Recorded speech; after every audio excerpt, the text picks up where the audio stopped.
자, 알겠습니다. 자, 511쪽을 이제 보시면 이제 뭐가 나오냐면 이제 현실 비판이라고 하는 게 나옵니다. 가사라고 하는 것이 이제 현실을 비판한다. 그러니까 그 당시 어떤 뭐 세태라든가 이런 걸 비판한다라고 볼 수가 있겠죠. 거기 이제 밑에 나오죠. 거창가라고 하는 작품이 하나 있을 거예요. 거창가. 그러니까 이 거창가라고 하는 것을 이제 보면, 자, 거창가를 보시면 어떻습니까? 이 거창가는 이제 뒷집에 우는 아가 이겨 왔다 우지 마라 황구 충정 가련 중에 백골징포. 여기서 이제 백골징포라는 게 중요한데, 이 백골징포라는 말의 뜻은 뭐냐면 하얀 백골이에요. 백골, 흰 해골. 징포는 세금을 부과한다. 그러니까 다시 말하면 죽은 사람에게 세금을 부과한다는 뜻이에요. 이 옛날에 그 이제 보면 황구 첨정 이런 게 있죠. 황구 노란 잎에 세금을 부과한다. 황구 첨정이라는 게 그런 거거든요. 노란 잎이니까 그 아주 어린 아이를 그 이야기하는 거거든요. 황구 첨정이라고 이야기할 때. 그러니까 511페이지 지금 보고 있어요. 그러니까 옐로우 치킨이죠. 영어로 말하면 아주 어린 아이. 어린 아이에게도 세금을 부과해요. 뭐 또 인징, 족징, 가족이 도망가면 대신 세금 부과하고 이웃이 도망가면 세금 부과하고 이런 것들 이야기하는 겁니다. 이 백골징포라는 게. 그런 정도로 이제 그걸 세금의 어떤 내용. 그다음에 512쪽에 보면 종교 사상에서 이제 나오죠. 보세요. 명사심리에 해당하여 꽂힌다고 서러워 말아. 명년 3월 봄이 오면 너는 다시 필연만은 우리 인생 한 번 가면 다시 오기 어렵다. 북망산 돌아갈지 어찌 갈고 심산원정. 이거 나오죠. 깊은 산 멀리 있는 곳. 저런 사람 선심으로 귀이되어 가난이라. 대웅전에 올린 후에 주가로 대접하며 몹쓸 놈 잡아다가 착한 사람 구경하라. 너희 놈은 죄가 중하니 풍독. 이 풍독은 지옥이라고 써세요. 지옥에 갈 것이다. 남자 죄인 초계란 후 여자 죄인 잡아들여 엄연국문 하는 말이 너희 제목 들어보리. 이런 식으로 이야기를 하는 거고 514, 515는 이제 아까 이야기했죠. 한양가를 이야기한다고 그랬고 자 516쪽 이제 마지막 516쪽에 이제 남녀 상열이 나오죠. 이거는 뭡니까? 그 사랑가인데 요소한 고운 양자 눈앞에 삼삼하고 옥실 같은 글소리는 이변 이게 귓가란 뜻이에요. 귓가 이변이 귓가에 쟁쟁하다는 거예요. 그렇죠? 그러니까 아주 예쁜 여자 요즘 말로 하면 눈앞에 막 아른거리고 이런 뜻이에요. 그 글소리가 이제 아주 예쁘다는 거죠. 귓가에 쟁쟁 어찌타 이내 몸이 멀리 앉아 못 보는가. 유곡 깊은 계곡에 꾀꼬리가 울어요. 첨단이라는 것은 처마 끝이 처마 끝 첨단 처마 끝에 연자는 제비새끼. 근데 이게 상당히 재밌어요. 연자가 왜 재밌냐면 보세요. 이 연자가 원래 제비 연자예요. 보세요. 한자를 보면 자가 제비새끼잖아요. 근데 이 연자가 똑같은 연자가 어떤 게 있냐면 이게 상당히 한자가 그래 재밌는 거예요. 자 보세요. 연꽃 연자에 이게 있으면 이게 연꽃의 새끼 연밥이죠. 연밥. 그 연밥은 또 어떤 의미가 있냐? 그리워할 연자가 이건 한자로 쓰셔야 돼요. 너 이 자자가 한자에서 자는 새끼 아들 의미하는 것만 있는 게 아니라 너라는 뜻도 있어요. 연자는 뭐예요? 너를 그리워한다. 자, 그러니까 여기선 제비새끼라고 썼지만 이 제비새끼는 결국 연자의 의미가 있는 거예요. 같은 음을 이렇게 달리 한자로 쓴 거죠. 그러니까 제비새끼가 오고 편진하자니 안진하니 선한기요. 안진하니 선한기요. 이게 뭡니까?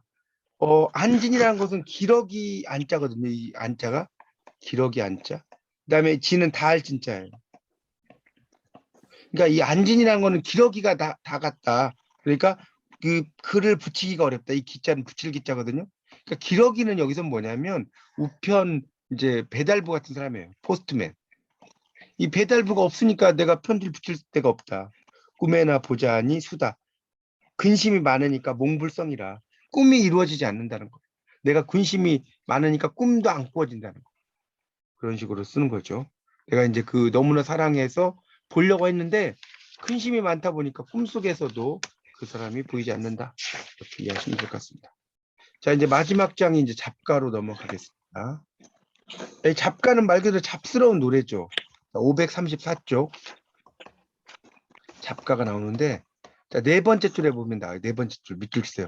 잡가는 중인 출신의 전문 가객과 관기들이 불렀던 시조 가사와는 달리 이렇게 나오죠. 신분적으로나 기회적으로 가객이나 관기보다 수준이 떨어진다고 할 수 있는 사당패, 삼패기생, 선소리꾼 등 뭐 이런 사람들이 불렀다.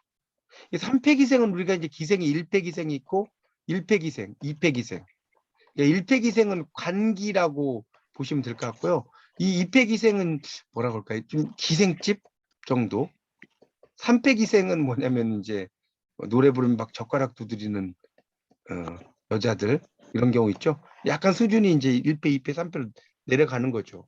그래서 이제 그런 사람들이 불렀다는 거예요.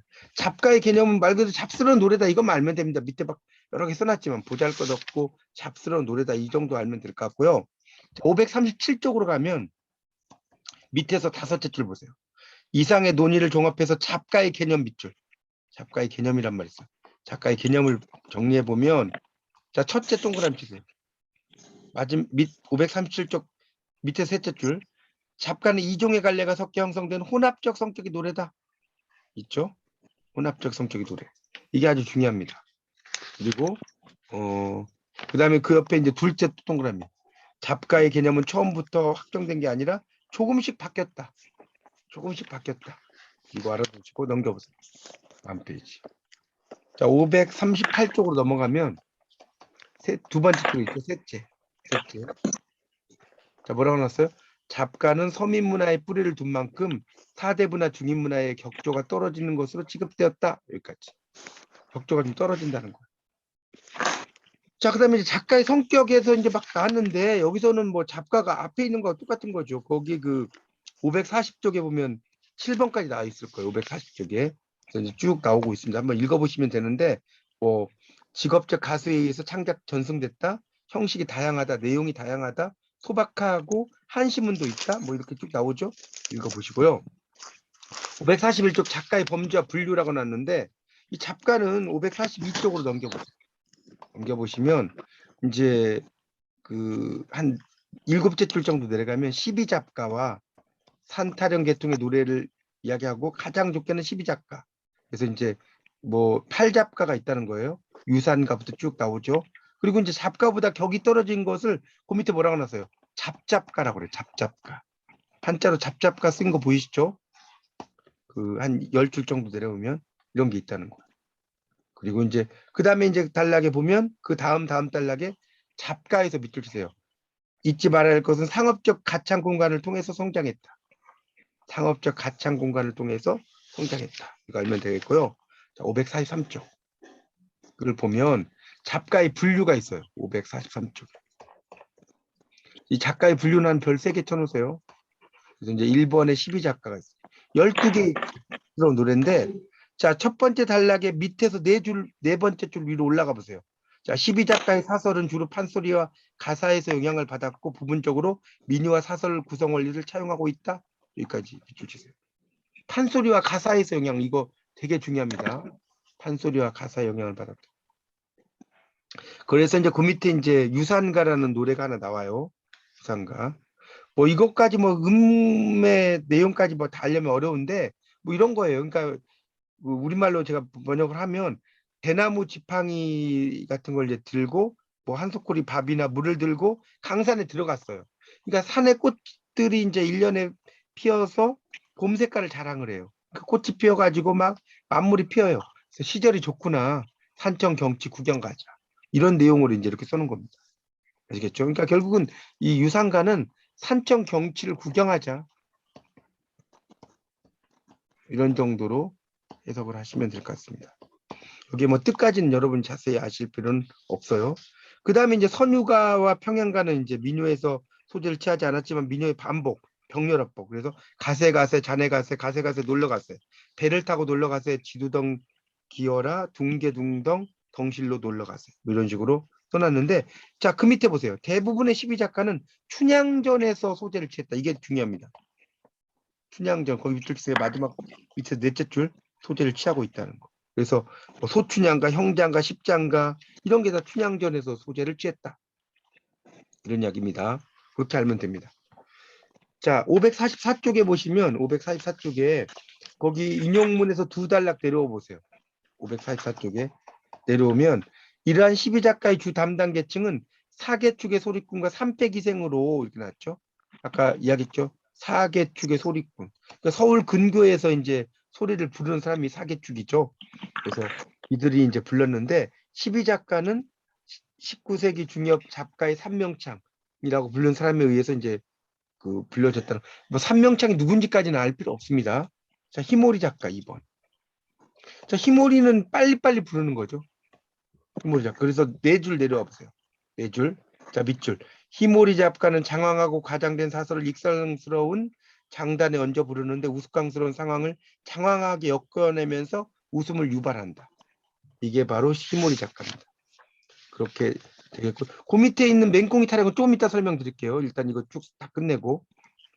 자, 545쪽 보면 거기 이제 인용문에서 두 줄 내려오면 두 단락 내려오면 히모리 작가의 답변은 부분확장의 원리 밑줄 써요. 부분확장의 원리에 의해서 이루어지고 있다. 작품의 부분의 인적관계에 놓인 것을 이제 이야기하는데 희화는 제가 여러 번 이야기했죠. 희화 뭐라고 그랬어요? 희화화. 두 번째 단락이 셋째 줄에 있잖아요. 웃기게 표현하는 거. 545쪽에 그걸 희화화라고 한다. 자, 선소리 입창이라고 써놨는데 자, 거기 두 줄 내려와서 보세요. 선소리는 일종의 유량 연예인 집단이 불렀던 사당패들이 부른 노래다. 이걸 이제 선소리라고 한다. 입창이라고도 한다. 그렇게 알면 됩니다. 자, 넘기세요. 546쪽 서도 작가, 경서도 작가라고 나왔죠. 546쪽에 이거는 말 그대로 이제 서울을 중심으로 한 경기 지방과 설명 나오죠. 546쪽에 보면 그 서울의 민요 평양을 중심으로 한 서도 작가라고 나오죠. 그래서 이제 밑에 보면 그 노래가 또 하나 나오는 게 있죠. 그래서 양산도를 부르는 광경을 하고 있다. 짙은 눈썹, 윤기 있는 살결 그림인 양, 비단 치마의 흰 부채는 빙그르르, 춘향가 일곡의 양산도 부르자 소리꾼 붉은 생초에 이 생초라는 것은 뭐냐면 생사로 얇게 짠 그 실 같은 거예요. 생사는 여러분 명주실이죠. 명주실로 얇게 짠 실을 이야기해요. 붉은 생초에 돈이 비오듯 그렇게 써놨죠. 이런 작품이 있습니다. 여기 나오는 뭐 한자까지는 여러분이 뭐 암기할 필요 없습니다. 이건 그렇게 중요한 작품이 아니기 때문에 하여튼 이런 게 이제 경서도 작가고 자 작가의 내용이 나오죠. 547쪽 1번 뭐라고 나왔어요? 세속적 욕망과 현세적 향락. 그러니까 욕망이 있고 현세적인 향락이 있다는 거예요. 뭐 그런 것이 있다는 거 알면 됩니다. 그 다음에 548쪽에 보면 세태를 묘사했다. 그 당시에 세태를 여러 가지로 이제 묘사를 했다는 겁니다. 그래서 이제 548쪽에 그 인용문 바로 밑에 보면 출인가의 음식 칠해나 박물가에서 열거한 여성의 장신구 바로 밑에 있죠. 가구와 의상은 일상적 감각을 드러냈다. 작품에서 묘사된 삶의 모습은 평균인의 그것과 거리가 멀다. 그것은 얼마나 많은 사람들이 그러한 삶을 누렸는가는 문제가 되지 않고요. 지금 이곳에서 누리고 싶은 세속적 욕망을 이야기하고 있다. 나오고 있습니다. 이제 읽어보시면 될 것 같고, 그 다음에 이제 549쪽에 이제 유산가라는 작품이 있어요. 유산가. 아까 설명드렸죠. 유산가는 이제 봄에 열심히 놀러 다니자 이런 이야기고, 550쪽에 곰보타령이라고 있어요. 곰보타령. 550쪽 보세요. 이 곰보타령은 말 그대로 이제 곰보가 이제 고기를 잡으러 오니까 이제 물고기들이 도망가 버렸다는 거예요. 왜? 이게 그물인 줄 알고. 그런 이야기예요. 그 작품까지 읽을 필요 없고요. 그 밑에 작품 바로 밑에 나왔죠. 밑줄 주세요. 사설 시조의 모티프를 차용한 곰보타령은 얼굴이 얽은 사람이 냇가로 가니 각종 물고기들이 그물로 알고 도망간다는 특유의 장황한 말렵금으로 우스꽝스럽게 표현한 작품이다. 나오고 있죠. 그게 이제 곰보타령입니다. 그 다음에 이제 그 산타령 이런 건 넘어가고 작가의 문학사적 의의는 552쪽 552쪽 둘째 줄 보세요. 552쪽의 둘째 줄을 보시면 밑줄 치세요. 따라서 다음에 작가를 통해 조선 후기 시가 나아가 조선 후기 문화의 개방성과 역동성의 정도를 짐작할 수 있고 서민 문화의 위상이 높아지면서 이것이 도시 대중문화로 전환해가는 과정을 살펴볼 수 있다. 자, 여기까지 밑줄. 자, 그 다음 단락의 셋째 줄을 또 밑줄 세요. 자, 잡가의 잡스러움은 비단 작가에만 그치는 게 아니라 고려가요, 사설시조 등 서민문화에 뿌리를 두면서 그 선행갈래까지 영향을 미친다. 아까 이야기했죠. 잡가가 나중에 어디까지 영향을 미친다? 유행가까지 영향을 미친다. 근데 잡가도 기본을 따져보면 어디로 간다? 향가로 간다. 왜? 향가의 끝에 아으라고 하는 감탄사가 나오지 않습니까? 아으. 이게 다 향가에서 이제 나오는 그런 내용이 되겠죠. 자, 544쪽 이제 요 인용 작품을 맹꽁이 타령을 마치겠습니다. 맹꽁이 타령 있죠? 자, 아랫대 맹꽁이 나오죠. 아랫대 맹꽁이 다섯이에요. 맹꽁이 다섯을. 우대 맹꽁이 다섯. 그다음 문안 맹꽁이 문 안에 있는 맹꽁이 다섯. 또 문밖 맹꽁이 다섯. 흥인지문을 지나다가 왕십리 첫줄성지 논에 울고 우는 맹꽁이 다섯. 그리고 동수구문이라고 나왔죠. 거기서 밑줄 써요. 동수구문. 이 동수구문은 뭐냐면 시체를 내가는 문이에요. 시체를 내가는 문. 사이에 오간수 밑에서, 이건 요즘 말로 밑에서 했죠. 놀던 맹꽁이가 5, 6월 장마통에 떠내려오는 남학신짝 잡아타고 선유 배를 타고 놀아요. 하는 맹꽁이 다섯. 그리고 훈련원에 있는 맹꽁이는 첫 남편을 이별하고 둘째 남편을 얻었더니 이거는 이제 얻었더니겠죠. 얻었더니 손톱이 길어 감옥서, 이건 이제 포청이죠. 가고 셋째 남편을 얻었더니 6, 7월 배초입에는 배추입이라고 씁니다. 배추입이 쌓여서 밟혀 죽어요. 백지에 한 장 싸들고 제돈, 이건 이제 제죠. 제돈 찾으려 가는 암맹꽁이 다섯. 그리고 강통교에서 다리 밑에서 놀던 맹꽁이가 아침인지 점심인지, 원래 점심이라는 말은요 마음에 점을 찍는다는 뜻이에요. 원래 뜻이 아셨어요? 점심이, 이게 점심 원래 많이 먹으면 안 되는 거예요. 마음에 점 찍을 정도로 먹어요. 하여튼 저녁인지 한술밥 얻어먹고 긴 장죽에다 담배 한 대를 흠씬 눌러 담아 부쳐물고 서태를 한량으로 종로 한마루기 올라서서 어정어정 거닐다가는 요즘 말로 거닐다가겠죠. 거닐다가 행순하는 술라군한테 결박짐을 당해. 그러니까 포승으로 아빠를 이제 냈다는 거죠. 어서 가자 재촉하니 아니 가겠다고 들어누워 앙탈하는 맹꽁이 다섯. 그러니까 맹꽁이가 사람처럼 이제 표시가 됐죠. 뭐 그런 내용으로 입니다. 그러니까 상당히 이제 근데 이걸 되게 빨리 불렀다는 거죠. 히모리 작가라고 하는 것은 이 그 작가는 작가인데 상당히 빨리, 그러니까 빨리빨리 부르는 노래. 아까 이야기했죠. 이 히모리라고 하는 노래는 빨리빨리, 이거는 노래를 히모리라고 이야기를 할 수가 있겠습니다. 이렇게 해서 이제 제가 그 고전 시가론을 좀 이제 그래도 핵심적인 내용을 다 설명을 드리면서 쭉 설명을 드렸습니다. 그래서 다시 책의 차례를 넘겨보시면 제 1장 총론부터 시작해서요. 상대시가, 그다음에 향가, 맞죠? 향가. 그래서 이 향가라고 하는 것이 이제 시가문학의 출발이라고 볼 수가 있습니다. 거기 그 책 한 2장 정도 넘기면 차례라고 있을 거예요.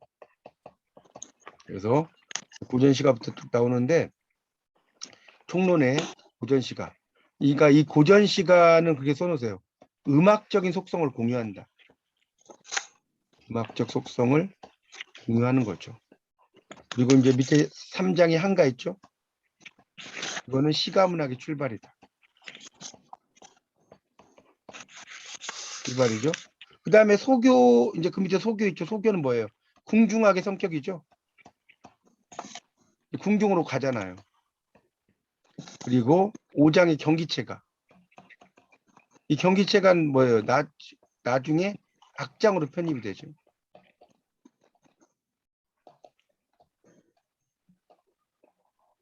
되고, 그 다음에 그 밑에 악장 나오죠. 악장. 이건 뭐였어요? 조선 왕조의 창업을 예찬하는 거죠. 그리고 이제 시조, 그 다음에 가사. 이건 뭐예요? 소리내어 읽는 성격이죠. 소리를 내어 읽는다는 건 뭐예요? 노래가 되도록 변화가 된다. 이게 이제 가사의 특징이 되겠고, 이것이 이제 나중에 잡가로 가는 거죠. 잡스러운 노래로 가게 된다라고 볼 수가 있겠습니다. 그러니까 여러분 이제 이 고전을 공부를 좀 이제 고전 소설 강독과 고전 시가론을 공부했지만, 이 고전이라는 게 뭡니까? 화석화된 공부가 아니에요. 우리가 생각하면 이거 구닥다리 공부를 왜 하느냐 이렇게 생각할지 모르겠지만, 이 고전 공부라는 것은 화석화된 공부가 아니고 이 고전이 있기 때문에 현대가 있는 거예요. 여러분도 여러분이 지금 존재하신다는 것은 여러분의 아버지 아버지 계속 위로 올라가서 뭐 있으니까 여러분이 있으신 거 아니겠습니까?